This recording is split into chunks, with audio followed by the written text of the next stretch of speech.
Hello students, how are you. आशा करता हूं कि आप लोग अच्छे होंगे, स्वस्थ होंगे।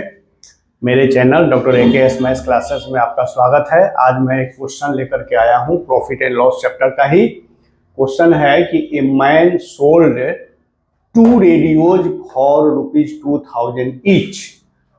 On one he gains 50% and on the other he loses 15%.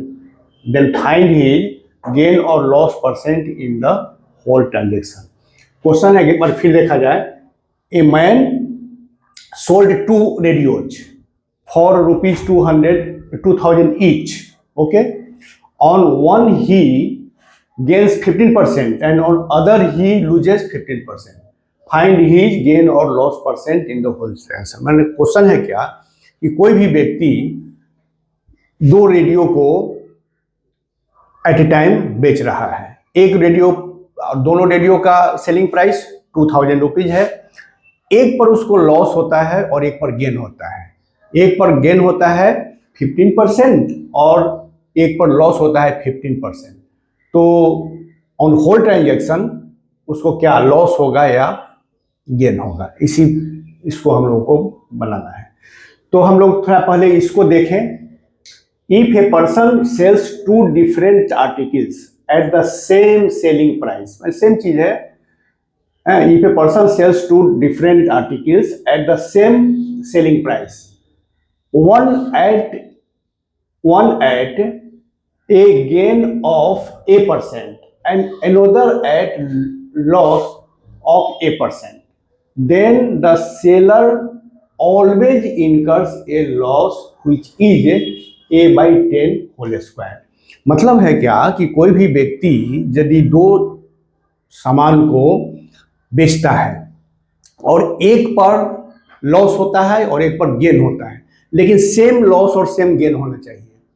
अगर सेम ही लॉस हो और सेम ही गेन हो तो हमेशा उस व्यक्ति को लॉस होगा होल ट्रांजेक्शन पर। इस बात को याद रखना होगा कि अगर कोई व्यक्ति 2 सामान को एट ए टाइम बेचता है सेम प्राइस में, लेकिन एक पर गेन हो रहा है और एक पर लॉस हो रहा है, और लॉस गेन सेम अमाउंट हो रहा है, सेम परसेंट हो रहा है, लॉस और गेन सेम परसेंट हो रहा है, तब उस व्यक्ति को होल ट्रांजेक्शन पर लॉस होगा। ये बात को ध्यान रखना होगा। और लॉस कितना होगा, तो यही लॉस होगा A/10 होल स्क्वायर।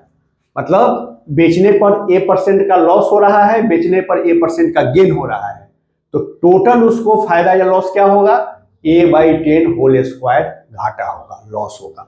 इसी बात को याद रखना है, बस ये मैथ्स तो तुरंत बन जाएगा।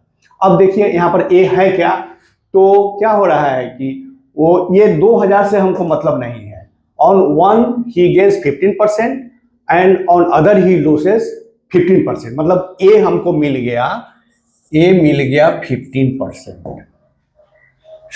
बस वो फॉर्मूला को लगा देंगे, क्या होगा, अच्छा उसको मिलेगा, होगा क्या, लॉस ही होगा।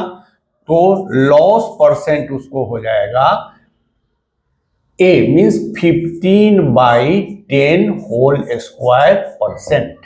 मतलब 15 स्क्वायर मीन्स 225/100 इक्वल टू 2.25% का लॉस होगा उसको। तो 2.25% का लॉस हो गया, यही तो आंसर हो गया। और ऐसा एग्जाम हम कॉम्पिटिटिव एग्जाम में हमेशा आता है। और इसको स्टेप बाय स्टेप यदि करेंगे तो 2 मिनट समय लगेगा, और यदि इस टेक्निक को अपनाएंगे तो 5, 7, 10 सेकेंड में बन जाएगा। तो इसलिए इस टेक्निक को अपनाना ज़्यादा बेहतर होगा। बस केवल ये ध्यान रखना होगा, इस बात को ही ध्यान रखना होगा कि जितना परसेंट उसको लॉस हो रहा है उतना ही परसेंट उसको गेन हो रहा है। तो हमेशा क्या होगा, गेन परसेंट होगा। ये ऑब्जेक्टिव टाइप क्वेश्चन 1 मार्क्स का क्वेश्चन में भी पूछा जा सकता है कि यदि वह कोई व्यक्ति 2 सामान को एक ही दाम में बेचता है और एक पर यदि 5% का गेन हो रहा है, दूसरे पर यदि 5% का लॉस हो रहा है, तो क्वेश्चन ए में है कि उसको फायदा होगा, बी में उसको घाटा होगा, सी में न फायदा न घाटा होगा, डी में नन ऑफ दीज। इस तरह से 4 अल्टरनेट रहेगा, तो इसमें का आंसर होगा हमेशा कि वो घाटा में बेचेगा। तो ये ऑब्जेक्टिव टाइप का क्वेश्चन रहेगा। तो इस तरह का ये क्वेश्चन बहुत ही इंपॉर्टेंट क्वेश्चन है, इसको आप लोग प्रैक्टिस करेंगे। वीडियो अच्छा लगा हो तो लाइक करेंगे, शेयर करेंगे और सब्सक्राइब भी करेंगे। Thank you.